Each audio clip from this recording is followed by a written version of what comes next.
Hello friends, Gyandhara academy से मैं हूं आशीष श्रीवास्तव। टाइगर्स एजुकेशन में आपका स्वागत है। आज हम पढ़ने वाले हैं हिंदी का पहला चैप्टर वर्णमाला।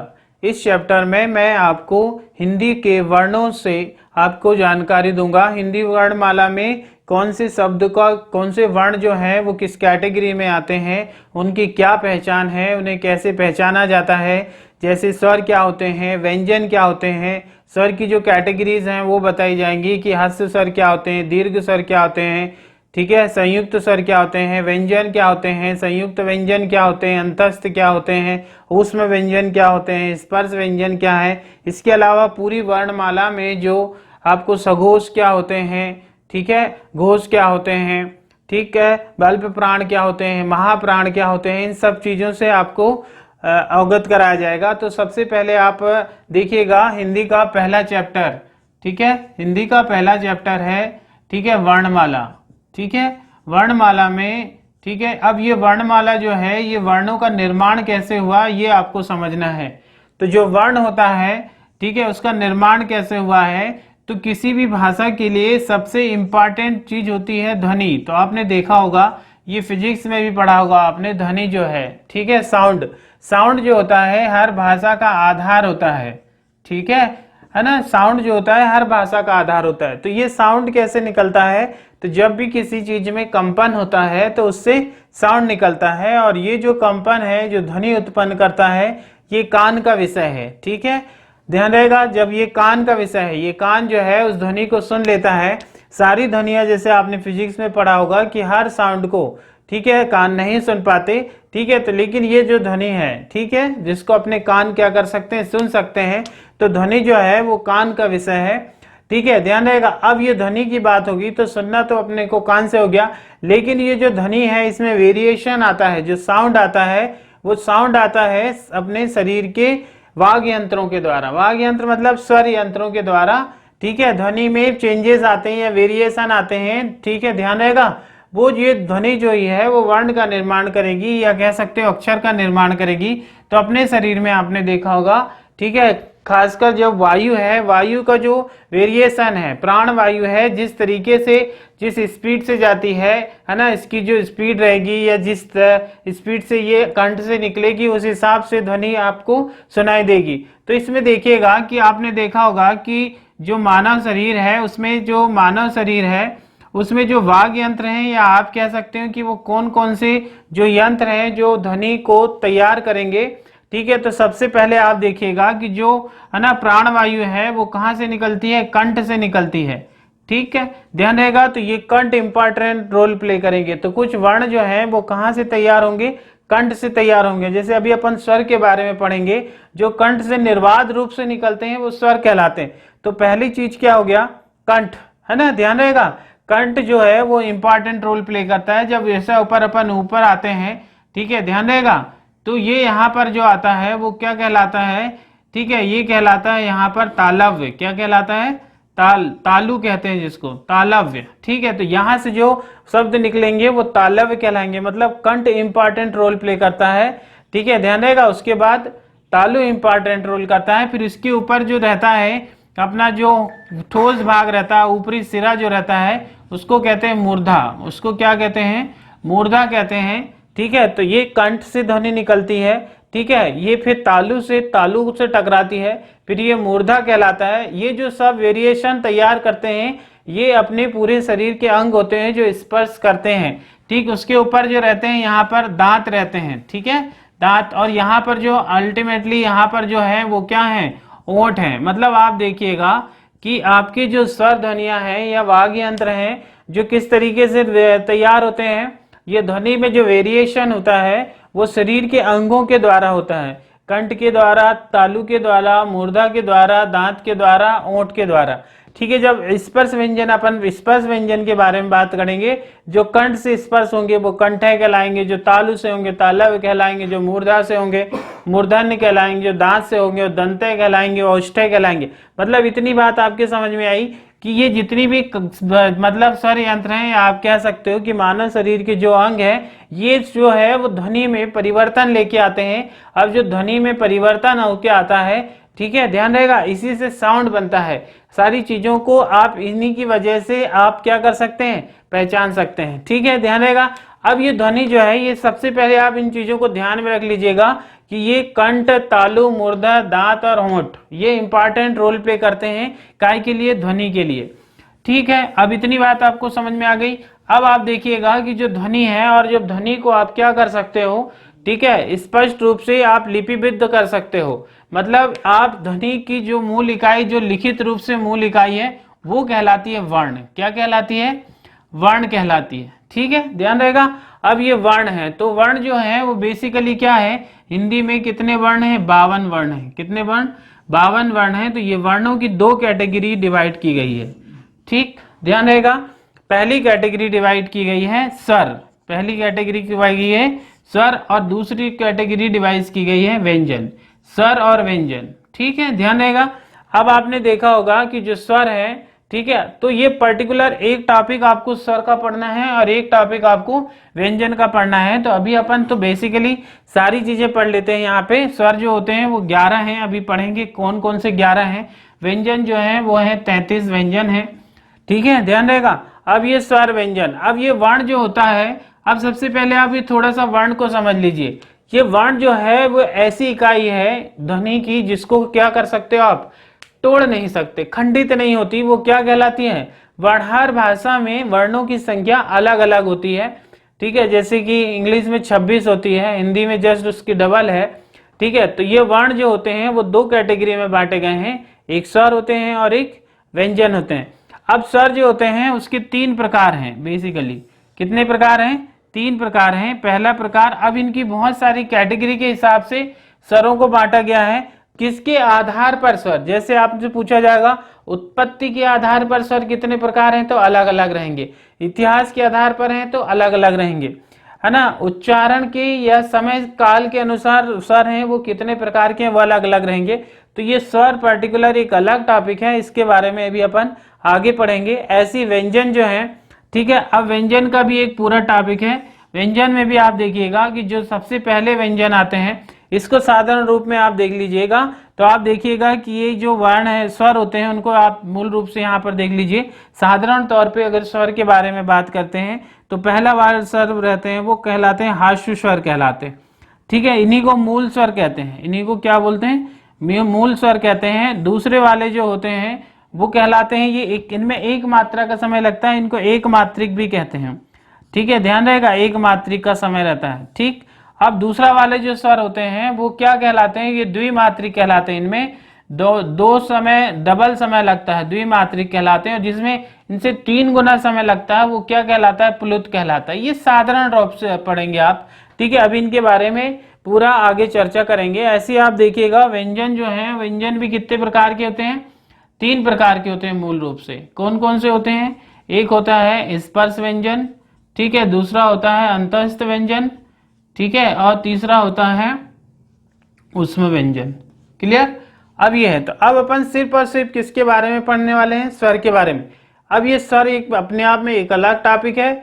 अब सबसे पहले अपन स्वर के बारे में पढ़ेंगे। तो स्वर के बारे में, स्वर कितने प्रकार से होते हैं, किस आधार पर स्वर को कैटेगराइज किया गया है, ये स्वर के बारे में पढ़ेंगे। उसके बाद आप क्या में बारे में पढ़ेंगे, व्यंजन के बारे में। अभी वर्णमाला में अभी हमने देखा कि 2 प्रकार के वर्ण होते हैं, एक होते हैं स्वर और एक होते हैं व्यंजन। तो सबसे पहले अपन ने देखा था स्वर। ठीक है, स्वर जो होते हैं जो निर्बाध रूप से उच्चारित होने वाले, निर्बाध मतलब जिसमें किसी प्रकार की कोई बाधा उत्पन्न नहीं होती। बाधा किसकी, तो वो बाधा जो होती है वो, या कह सकते हो जो स्पर्श नहीं होता। किसका स्पर्श नहीं होता, दांत का नहीं होता, होंठ का नहीं होता, ठीक है, तालु का नहीं होता। ठीक है, जीभ और कंठ से तो स्वर निकलते ही हैं। ठीक है, तो ऐसे वर्ण या ऐसी ध्वनियां जिनका उच्चारण किससे होता है, जीभ से और कंठ से होता है, जीभ से और कंठ से होता है, वो क्या कहलाते हैं, स्वर कहलाते हैं।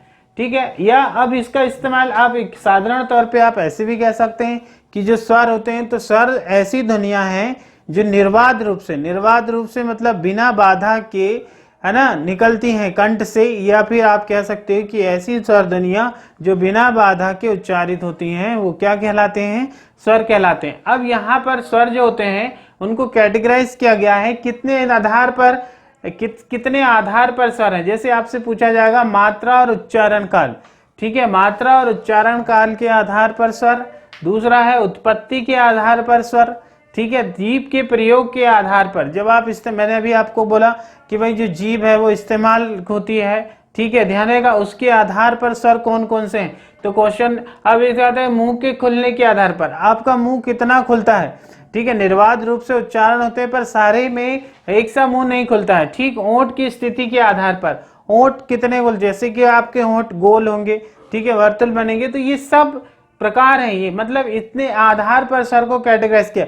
अभी तक आपने क्या पढ़ा, स्वर 3 प्रकार के होते हैं, एक मात्रिक, द्विमात्रिक, त्रिमात्रिक। ये तो सिर्फ किस पर होते हैं, मात्रा और उच्चारण के आधार पर होते हैं, लेकिन इस आधार पर भी स्वर हैं, ठीक है। ध्यान रहेगा कि उत्पत्ति के आधार पर भाई संयुक्त स्वर है, तो एक मात्रिक, द्विमात्रिक, त्रिमात्रिक, फिर संयुक्त स्वर कहाँ चले गए, तो संयुक्त स्वर जो आते हैं वो उत्पत्ति के आधार पर आते हैं।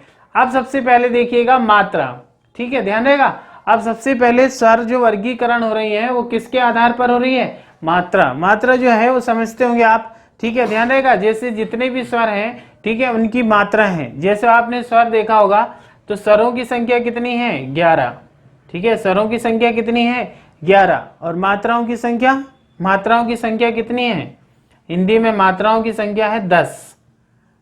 मतलब एक ऐसा स्वर है जिसकी अपनी कोई मात्रा नहीं होती, तो वो कौन सा स्वर है, आ। वो कौन सा स्वर है, आ। इसकी कोई मात्रा नहीं होती, छोटा आ बोलते हैं जिसको, ठीक है। बाकी सबकी मात्राएं होती हैं, ठीक है। आपने सुना होगा ये मात्रा जो होती हैं वो 10 मात्राएं कैसी होती हैं। जैसे आप सबसे पहले तो आप ये देख लीजिएगा कि स्वर कौन से होते हैं, ठीक है, ध्यान रहेगा। आप सबसे पहले ये 11 स्वर आप देख लीजिएगा, इसके बाद इनको कैटेगराइज करेंगे अपन, ठीक है, ध्यान रहेगा। तो 11 स्वर जो होते हैं वो कौन कौन से होते हैं। कुछ किताबों में 13 स्वर हैं जिसमें अम और आहा को भी स्वर बना गया है, एक्चुअल में वो स्वर नहीं है, ये अयोग वाह कहलाते हैं। आगे बताएंगे आपको अयोग वाह क्या होते हैं, ठीक है। तो स्वरों की संख्या जो होती है वो कैसी होती है, ये आ, इसको आ पढ़ेंगे, आ, ठीक है, ध्यान रहेगा। ये इससे डबल मात्रा में ले रहा है, तो ये इसकी जात का है पर ये डबल मात्रा में ले रहा है, तो आ, ठीक है, ध्यान रहेगा। ई और ये ई, इससे ये छोटा ई बड़ा ई नहीं पढ़ते इसको, ये आ ई है ना, ये है, ठीक है, ऊ रेर, ठीक है, ध्यान रहेगा। फिर आप इसको पहले लिख लें, रेर को, ठीक है। ये संस्कृत में ज्यादा इस्तेमाल होने वाला शब्द है। संस्कृत में इसके 2 रूप हैं, छोटा रे और बड़ा रे भी है, ठीक है, ध्यान रहेगा, ठीक। ऊ ए आए, ओ और आओ, क्लियर। अब इसमें आप मात्राएं देख लीजिएगा, ठीक है, ध्यान रहेगा। इसकी कोई मात्रा नहीं होती, ध्यान रहेगा। इसमें जो स्वर हैं वो 11 हैं, लेकिन मात्राएं जो होंगी वो कितनी होंगी, 10 होंगी। कई बार क्वेश्चन आता है कि कौन सा स्वर है जिसकी कोई मात्रा नहीं होती। आपने देखा होगा इसकी मात्रा होती है ये, ठीक है, ध्यान रहेगा। इसकी मात्रा ये बड़ी ई की मात्रा, ठीक है। ये 3 प्रकार से लगता है, ध्यान रखिएगा। रेर जो आता है बेसिकली इसकी मात्रा ये होती है, ठीक है। ये छोटा ऊ की मात्रा है, ये बड़ा ऊ की मात्रा है, ये ए की मात्रा है, ठीक है, ध्यान रहेगा। ये आई की मात्रा है, ठीक है, ध्यान रहेगा। ये ओ की मात्रा है और ये औ की मात्रा है, क्लियर। आपके मोबाइल पे भी हिंदी फॉन्ट में ये सारी मात्राएं बनी हुई होती हैं। तो मात्राओं की संख्या कितनी होती है, 10, लेकिन स्वरों की संख्या कितनी होती है, 11।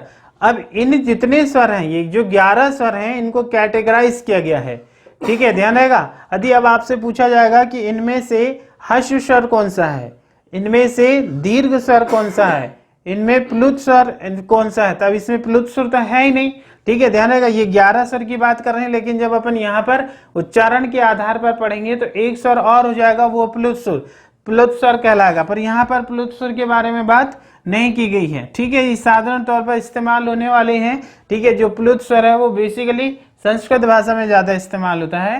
तो ये स्वर है। अब ये स्वर को कैटेगराइज करेंगे कितने आधार पर, कितने आधार पर, ये इनके आधार पर कैटेगराइज होने वाले हैं। ये 5 आधार पर कैटेगराइज होंगे। ये कौन कौन से स्वर कैसे कहलाते हैं, ठीक है, ध्यान रहेगा। ये 5 आधार पर इन स्वरों को अपन डिस्ट्रीब्यूट करेंगे।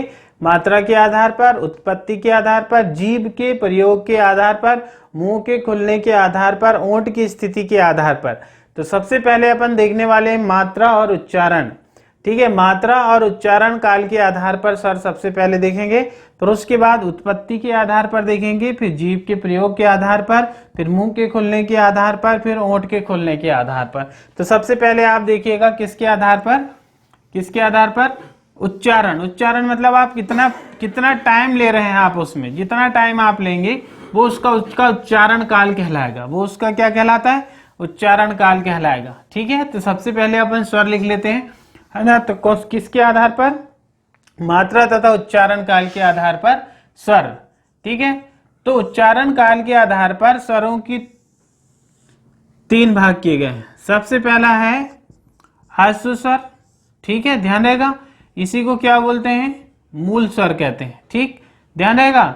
दूसरा होता है, अब ये सबसे देखो किसके आधार पर, मात्रा के आधार पर बात हो रही है। मात्रा के आधार पर मतलब यहां पर एक मात्रिक, ये शब्द याद रखिएगा, एक मात्रिक। ठीक है, ध्यान रहेगा। अब ये दूसरा जो होगा वो क्या होगा, दीर्घ स्वर। कौन से कहलाते हैं, दीर्घ स्वर। ये क्या कहलाएंगे, द्विमात्रिक कहलाते हैं। क्या कहलाते हैं, द्विमात्रिक। तो पहला कौन सा हो गया, एक मात्रिक, दूसरा है द्विमात्रिक है, और तीसरा है प्लुत स्वर। इसको विलुप्त भी बोलते हैं, ये त्रिमात्रिक है। कौन सा है, त्रिमात्रिक। अब देखिएगा, एक मात्रिक मतलब जिसमें एक मात्रा का समय लगता है। ठीक है, इसमें काल भी बोल रहा है, मतलब आपको कितना ड्यूरेशन लग रहा है, ये इंपॉर्टेंट है। इसमें जैसे आ बोलेंगे आप, ठीक है, छोटा आ बोलते हैं जिसको क्या बोलेंगे, ई। ठीक, ऊ, ठीक, और री, ऋषि वाला, आ, ई, उ और री। ठीक है, ध्यान रहेगा। ये जो है इनमें एक मात्रा का समय लगता है, इसलिए ये कौन से मात्रक हैं, एक मात्रिक है। ठीक, ध्यान रहेगा। ये मूल रूप से सारे स्वर जो होंगे इसी से बनेंगे, इसीलिए इनको एक काम क्या जाता है, क्या कहा जाता है, मूल स्वर कहते हैं। अब इनमें जस्ट इसके डबल समय लगता है। जब इसका डबल समय लगता है तो ये क्या होता है, आ। इसमें अ, ये आ, ये है ई, तो ये क्या है, ई। डबल समय लगा। इसमें उ, तो ये है उ। ठीक, इसमें नहीं होता इस्तेमाल। ठीक, ह्रस्व स्वर इसका रेट जो होता है उसका दीर्घ होता है, पर बेसिकली ये संस्कृत में इस्तेमाल होता है। क्लियर। तो इससे इसका डबल समय लगता है, मतलब ये द्विमात्रिक हो गया। ठीक, ध्यान रहेगा। और इसका ड्यूरेशन काल कितना हो गया सर, इससे डबल हो गया। अब ऐसे ही होता है एक त्रैमात्रिक। त्रैमात्रिक मतलब होता है प्लुत स्वर। इसका इस्तेमाल बेसिकली जैसे आप बोलेंगे, तो जैसे अब द्विमात्रिक में बोलना है तो आपको बोलते हैं ये हो गया, ये ओम पढ़ोगे आप, इसको क्या पढ़ेंगे आप, ओम पढ़ेंगे। लेकिन आप जो मंत्र उच्चारण करते हैं तो ओम बोलते हैं, क्या कैसा बोलते हैं, ओम। क्या बोलते हैं, ओम। मतलब ये कितना हुआ, 3 गुना समय ले रहा है, या 2 गुने से ज्यादा समय जो लेता है उसको बोलते हैं क्या, त्रिमात्रिक। ठीक है, ध्यान रखिए। इसको हिंदी के 3 से भी दर्शाते हैं, या इसको एस से भी दर्शाते हैं, जैसे ओम। ठीक है, ध्यान रखिएगा। आप दुगना से भी ज्यादा समय लग रहा है तो ओम ऐसा बोला जाता है। ठीक है, इसका उच्चारण बेसिकली नाटक में होता है। नाटक में जैसे राम, किसी को बुलाना है तो इसके लिए त्रिमात्रिक का समय लिया जाता है। तो ये मात्रा के आधार पर जो स्वर होते हैं तो वो ह्रस्व स्वर, दीर्घ स्वर और प्लुत स्वर।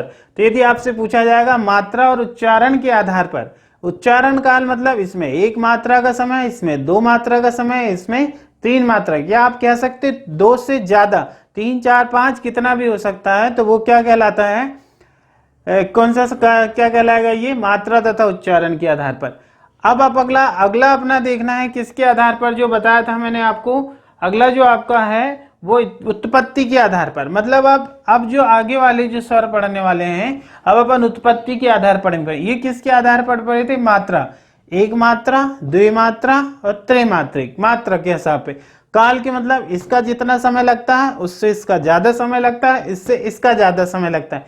तो स्वर यदि आपसे पूछा जाएगा कि मात्रा तथा उच्चारण के आधार पर स्वर कितने प्रकार के हैं, तो कितने प्रकार के हैं, 3 प्रकार के हैं। ठीक है, ह्रस्व स्वर, ठीक है, ध्यान रहेगा, और ह्रस्व, दीर्घ स्वर और प्लुत स्वर। क्लियर हुई बात। अब अगला है अपना उत्पत्ति के आधार पर। क्लियर? तब अगला अपन पढ़ने वाले हैं उत्पत्ति के आधार पर स्वर। ठीक है,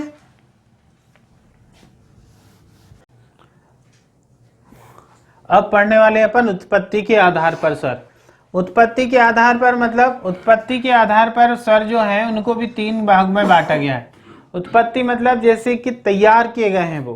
तो आपने देखा होगा कि इसके पहले अपन ने जो स्वर पढ़े थे वो 2 प्रकार के पढ़े थे। उत्पत्ति मतलब सब सारे स्वर जो उच्चारित होते हैं या सारे स्वर जो बनते हैं वो मूल स्वर से बनते हैं। तो मूल स्वर कौन से थे आपने देखा होगा, मूल स्वर थे कौन सा, आ, ई, उ और ऋ। ठीक है, ध्यान देगा, ये मूल स्वर हैं। अब ये स्वर ही सारे बाकी स्वरों की उत्पत्ति करेंगे या उनका निर्माण करेंगे, इसीलिए इसको क्या कहा जाता है, मूल स्वर। सॉरी, उत्पत्ति के आधार पर स्वर कहा जाता है। तो मूल स्वर कौन से होते हैं, आ, ई, उ और ऋ। ये क्या कहलाते हैं, ये मूल स्वर कहलाते हैं। ठीक है, अब ये मूल स्वरों से जो तैयार होंगे बाकी के स्वर, तो वो नए स्वर बनेंगे, उनकी नई उत्पत्ति होगी, इसीलिए उत्पत्ति के आधार पर क्या माना गया है इनको। ठीक है, ध्यान रहेगा। अब देखिएगा कि अब ये मूल स्वर हैं, तो इसमें अब इन दोनों मूल स्वरों को मिलाएंगे। जैसे अब आप देखिएगा, अब इनको अपन जोड़ने वाले हैं। अब जोड़ने वाले हैं तो अब ये जोड़ना क्या कहलाता है हिंदी में, संधि। क्या कहलाता है, संधि कहलाता है। तो इनको दूसरा जो दूसरे वाले बनेंगे वो बोलेंगे क्या, संधि स्वर बनेंगे। क्या बनेंगे, संधि स्वर। अब संधि स्वर कितने होते हैं, तो मूल स्वर जो होते हैं वो कितने हो गए, 4। कौन कौन से हो गए, आ, ई, उ और ऋ। ठीक है, ध्यान रहेगा। संधि स्वर मतलब, संधि मतलब ऑब्वियसली क्या करेंगे, जुड़ेंगे। तब किसको जोड़ेंगे, जैसे आ और आ ये आपस में मिल जाते हैं तो ये क्या हो गया, आ हो गया। मतलब ये आपस में आ और आ मिल रहे हैं। ठीक है, ध्यान रहेगा। और ऐसी यदि ई और ई मिलेगा तो क्या बन जाएगा, वो ई बन जाएगा, बड़ा ई, है ना। ठीक है, ध्यान रहेगा। आप देखिएगा जैसे उ है, ठीक है, ध्यान रहेगा, उ और ये दोनों हस्व जो या फिर आप जो दोनों मूल उ है वो मिला के बनते हैं तो वो क्या कहलाता है, उ बन जाता है। अब ये आपस में एक से मिल रहे हैं, आ का कॉम्बिनेशन है, ई का कॉम्बिनेशन है, उ का कॉम्बिनेशन है, तो अपनी वर्ग का ये बड़ा बना रहे हैं। ये मतलब इनकी जात क्या है, सेम है। ये आ है, ये ई है, उ है, इसलिए इनका एक नाम और है, सजाती स्वर। कौन सा, सजाती स्वर। ठीक है, ध्यान रहेगा। जब आप संधि पढ़ेंगे तो ये स्वर महत्वपूर्ण रोल प्ले करते हैं। ठीक है, ध्यान रहेगा। तो ये मूल स्वर हो गए। मूल स्वर के जुड़ने से, संधि होने से जो आपस में एक से मूल स्वर बने हैं, इसलिए इनका क्या नाम है, सजाती स्वर। अब देखिएगा, क्लियर। अब संयुक्त स्वर बनाएंगे। तीसरे टाइप के जो स्वर होते हैं वो क्या कहलाते हैं, संयुक्त स्वर कहलाते हैं। तो ये कितने हो गए, 3 हो गए। क्लियर, ध्यान रहेगा, ये 3 हो गए। अब आते हैं संयुक्त स्वर। संयुक्त स्वर मतलब कौन कौन से स्वर होंगे, संयुक्त स्वर की बात करेंगे तो कौन कौन सा होता है, देखिएगा आप, ए है ना, ए है ना, ओ और औ। ये आपको याद है, ये वाले स्वर क्या कहलाते हैं, क्या कहलाते हैं, संयुक्त स्वर कहलाते हैं। मतलब ये क्या है, ये मिलने से बनेंगे। किसके मिलने से बनेंगे, या इन दोनों के, या फिर आप कह सकते हो कि मूल स्वर। अब मूल स्वर जो होते हैं यही सारे स्वरों को बना रहे हैं, तब ये आपस में मिले तो ये क्या बना दिया, क्या बना दिया इसने, संधि स्वर बना दिया। अब देखिएगा, अब जब आप क्या मिल करेंगे, है ना, आ और ई को यदि मिला देंगे तो ये क्या बन जाता है, ए बन जाता है। क्या बन जाता है, ए। एक नया स्वर बना, किसके सहयोग से बना, ये मूल स्वर के। अब क्या करेंगे, आप क्या करेंगे, आ में ये जो नया निर्मित शब्द है ए, इसको बना देंगे तो क्या बन जाता है, ए बन जाता है। क्या बन जाता है, ए बन जाता है। अब देखिएगा, आ और उ को मिला देंगे तो क्या बन जाता है, ओ बन जाता है। और यदि आप क्या करेंगे, है ना, आ और ओ को मिला देंगे तो क्या बन जाएगा, औ बन जाएगा। मतलब याद देखिएगा, आप देखिएगा जब भी आप जोड़ रहे हैं तो इसमें आ जो है वो कॉमन है। ध्यान रखिए, कई बार क्वेश्चन आता है कि संयुक्त स्वर ओ किससे मिलके बनता है। ठीक है, ओ धन ओ से, है ना, आ धन ओ से, आ धन ओ से। तो आप देखिएगा आ जो होता है वो आ और औ से मिलके बनता है। मतलब आप यहाँ देखिएगा, यहाँ पर जो है वो मूल स्वर बने हुए हैं और यहाँ पर जो है ये इसको लेके आया गया है। ध्यान रखिएगा, यहाँ पे ये बन के आए हैं, इसको आप ध्यान रखिएगा। तब कौन से आते हैं? तो अब आपसे पूछा जाएगा कि अब ये कितने बन गए, ये कितने हो गए? 4। तो अब आप देखिएगा कि हिंदी में स्वरों की संख्या कितनी है, तो कितनी स्वर है? 11 है। तो स्वरों की संख्या कितनी होगी? 11 है। अब आप देखिएगा उसमें क्वेश्चन करता है कि निम्नलिखित में से कौन सा हर्ष स्वर है? तो हर्ष में स्वर या मूल स्वर है, तो आप देखिएगा कि ये कौन से हैं? ये 4 हैं। ठीक है, संधि स्वर या सजाती स्वर कितने हैं? 4 हैं। और संयुक्त स्वर कितने हैं? 4 हैं। तो टोटल कितने हो गए? अब आप देखिएगा 13 कहां से हो रहे? 13 कहीं से नहीं होते। ठीक है, ध्यान रहेगा, जो बेसिकली उत्पत्ति के आधार पर जो स्वर बनाए गए हैं वो कितने बनाए गए हैं? मूल स्वर, संधि स्वर और संयुक्त स्वर। जब आप संधि पढ़ेंगे तो स्वर संधि, ठीक है, ध्यान रहेगा, जितनी भी स्वर संधि हैं उनमें ये सारे के सारे बहुत इंपॉर्टेंट रोल प्ले करें। यदि आपने प्रॉपर तौर पे ये उत्पत्ति के आधार पर स्वर को नहीं समझा तो संधि समझना बड़ा मुश्किल हो जाएगा। क्लियर हुई बात? तो ये दूसरा आधार हुआ। तो स्वर कितने हैं? 11। हिंदी में मूल स्वरों की संख्या या स्वरों की संख्या कितनी है? 4। सजातीय स्वर है ना, या इन्हीं को दीर्घ स्वर कहते हैं क्योंकि अपने आप में बड़े हैं। ठीक है, तो इसलिए इनका एक नाम और क्या है? दीर्घ नाम है। ठीक, ध्यान रहेगा। तो दीर्घ स्वर कितने हो गए? पर दीर्घ स्वर में सजाती, ये भी दीर्घ है, ऐसा नहीं, ये भी दीर्घ है। ठीक है, ध्यान रहेगा, पर ये सजाती हैं और वे विजाती हैं। ठीक, ध्यान रहेगा। अब ये बन गए कौन से? 4 स्वर हो गए। क्लियर? मूल स्वर हो गए अ, ई, उ और ईर, और ये हो गए आ, ई, उ और ए, ऐ, ओ और औ। ये किसके आधार पर हो गए? ये दूसरा आधार था अपना। पहला आधार था कौन सा? उच्चारण काल, मात्रा के आधार पर। मात्रा के आधार पर, उच्चारण काल के आधार पर यदि आप स्वर पूछेंगे तो वो एक मात्रिक, द्विमात्रिक और त्रिमात्रिक है। लेकिन उत्पत्ति के आधार पर तो मूल स्वर, ठीक है, संधि स्वर और संयुक्त स्वर है। अब अपना तीसरा जो है वो है मुख खुलने के आधार पर। आपका मुख या जीभ, ठीक है, ध्यान रहेगा, जीभ खुलने के आधार पर। ठीक है, तो अगला हेडिंग अपना रहेगा अगला जीभ खुलने के आधार पर। ठीक, अब देखिएगा इसके अभी अपने ने देखा 2 प्रकार, कौन कौन से स्वर के? पहला भेद में देखा था मात्रा या उच्चारण काल के आधार पर, दूसरा अपन ने देखा था उत्पत्ति के आधार पर, और तीसरा देखने वाले जीभ के प्रयोग के आधार पर। ठीक है, जीभ का प्रयोग होगा तो जीभ के 3 भाग माने जाते हैं, अग्रस्वर या अग्रभाग, मध्य भाग और पश्च भाग। जो अग्रभाग से उच्चारित होंगे, अग्रभाग मतलब आगे के भाग से जो उच्चारित होंगे, तो वो वाले जो होंगे ई, ए और ऐ। क्लियर? ध्यान रहेगा, यदि आपसे पूछा जाएगा जीभ के आधार पर, जीभ के प्रयोग के आधार पर अग्र स्वर निम्नलिखित में से कौन सा नहीं है, मतलब कौन कौन से हैं, ये आपको क्या होने चाहिए? पता होने चाहिए। दूसरा है मध्य स्वर। मध्य स्वर में जो मध्य भाग से, मतलब जीभ के मध्य भाग से जो उच्चारित होने वाला स्वर है वो है अ। क्लियर? ध्यान रहेगा। और पीछे वाले भाग से तो आ, उ, ओ और औ, ये वाले जो हैं। ठीक, ध्यान रहेगा। तो ये जीभ के प्रयोग के आधार पर हो गए। किसके आधार पर? जीभ के प्रयोग के आधार पर। ठीक, अब ये चौथा जो प्रकार है मुंह खुलने के आधार पर। मुंह खुलने के आधार पर जब आप स्वर का उच्चारण करते हैं तो आपका मुंह कितना खुलता है? ठीक है, कभी आपका पूरा खुला रहेगा, ठीक है, ध्यान रहेगा, वो कहलाता है विवृत। क्या कहलाता है?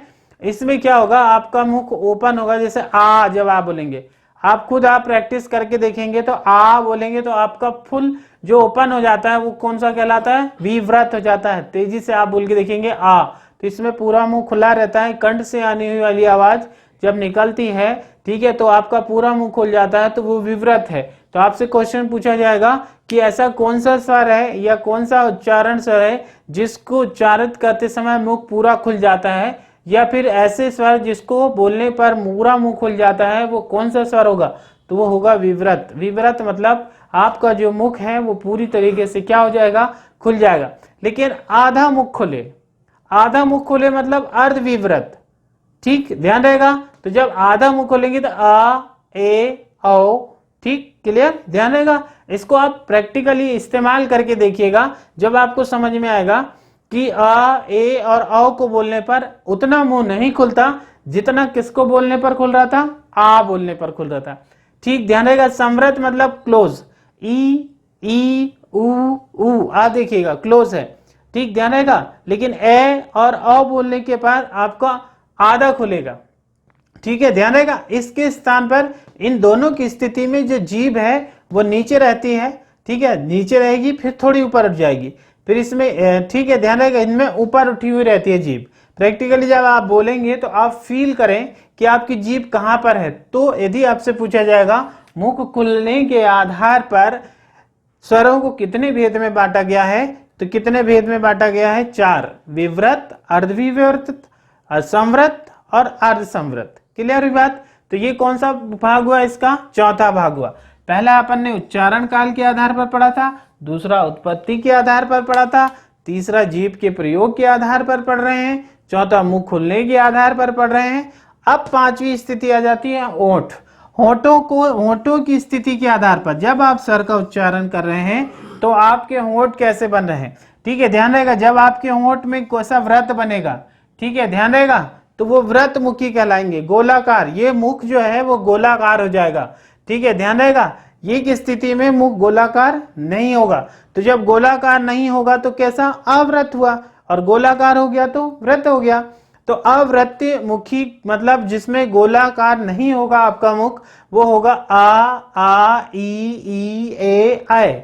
आप कुछ बोल के देखिएगा, आ ई ए और ए। इसमें क्या हो रहा है? आपका मुख गोल नहीं हो रहा, होठ में कोई फर्क नहीं आ रहा, मतलब गोल नहीं हो रहा है। लेकिन जब आप इन शब्दों का उच्चारण करेंगे ऊ, ठीक है, ध्यान रहेगा, ऊ ओ औ, ठीक, ध्यान रहेगा। जब आप इनका उच्चारण कर रहे हैं तो आपके जो होंठ हैं वो व्रत जैसे गोल बन रहे हैं, तो वो क्या कहलाएंगे? क्या कहलाएंगे? वो व्रतमुखी। और जब गोलाकार नहीं बन रहे तो अव्रतमुखी। क्लियर हुआ? तो अपने स्वर जो हैं वो बेसिकली कितने प्रकार से देखे? 5 प्रकार से। पहला वाला जो अपन ने डिसाइड किया था वो उच्चारण या मात्रा या उच्चारण काल, तो उसमें 3 प्रकार के थे, ठीक है, एक मात्रिक, द्विमात्रिक और त्रिमात्रिक। फिर उसके बाद अपन ने जो दूसरा वाला पढ़ा था, दूसरा वाला जो पढ़ा था उत्पत्ति के आधार पर, जिसमें मूल स्वर बाकी स्वरों की उत्पत्ति कर रहे हैं, इसीलिए उसको उत्पत्ति के आधार पर बोलते हैं। तो उत्पत्ति के आधार पर कौन कौन से थे? एक थे कौन से स्वर थे? एक तो मूल स्वर थे, एक संधि। संधि मतलब सजाती है, जब आपस में एक से स्वर मिलके अपने वर्ग का दीर्घ बना रहे थे, इसलिए उसका एक नाम अपन ने दीर्घ भी दिया था। और जो तीसरा था वो संयुक्त सा, जैसे ए ओ और औ, ये संयुक्त रूप से मिलकर बने थे, वो क्या कहला रहे थे? संयुक्त स्वर। और तीसरा जीभ के प्रयोग के आधार पर पढ़ा अपन ने, चौथा मुंह खुलने के आधार पर पढ़ा, और पांचवा होठों की स्थिति के आधार पर। तो आज अपन ने पूरी तरीके से स्वर पे फोकस किया था कि स्वर क्या होते हैं। तो आप ध्यान से देखिएगा कि स्वर ऐसी है ना, स्वर ऐसी ध्वनियां हैं या स्वर ऐसी ध्वनियां हैं जिसमें जिनवाद रूप से कंठ से निकलते हैं, वो स्वर कहलाते हैं, ठीक, मतलब बिना बाधा के उच्चारित होने वाली ध्वनियां स्वर कहलाती हैं। और स्वरों की संख्या कितनी होती है? 11। स्वरों की संख्या कितनी होती है? 11। लेकिन अब आप स्वर के प्रकार पूछेंगे तो आप साधारण तौर पे अभी तक आपने क्या पढ़ा होगा? सिर्फ आपको बता दिया गया है कि भाई 3 प्रकार के स्वर होते हैं। कौन कौन से स्वर होते हैं? एक मात्रिक, द्विमात्रिक और त्रिमात्रिक, और डिसाइड कर दिया। लेकिन यदि आपसे पूछा जाएगा कि मुख खुलने के आधार पर स्वर कितने प्रकार के हैं, तो अब मुख खुलने के आधार पर 4 प्रकार के हैं। यदि आपसे उत्पत्ति के आधार पर पूछ लिया तो 3 प्रकार के पूछेंगे। होंठ खुलने की स्थिति के अब आपसे डायरेक्ट पूछ लिया कि भाई अवृत मुखी स्वर कौन से हैं। अब आपके पास यहाँ कंफ्यूजन क्रिएट हो जाएगा, अवृत मुखी तो पढ़े नहीं, अवृत मुखी तो कौन से होते हैं। अब आप देखिएगा तो ये स्वर की जितनी कैटेगरी हैं आपको प्रॉपरली पढ़ना है, क्योंकि किसी भी एग्जाम में कुछ भी पूछा जा सकता है। ये सिंपल वे में ये नहीं पूछता कि स्वर कितने प्रकार के होते हैं, स्वर क्या होते हैं। अब आपसे थोड़ा सा डेप्थ करके पूछने लगेंगे तो ये स्वर कहलाता है। क्लियर हुई? अब आप ये स्वर कंप्लीट हुआ। कल अपन नेक्स्ट वीडियो जो है वो आपका व्यंजन का रहेगा, जिसमें कंप्लीट व्यंजन के बारे में बताया जाएगा। Thank you.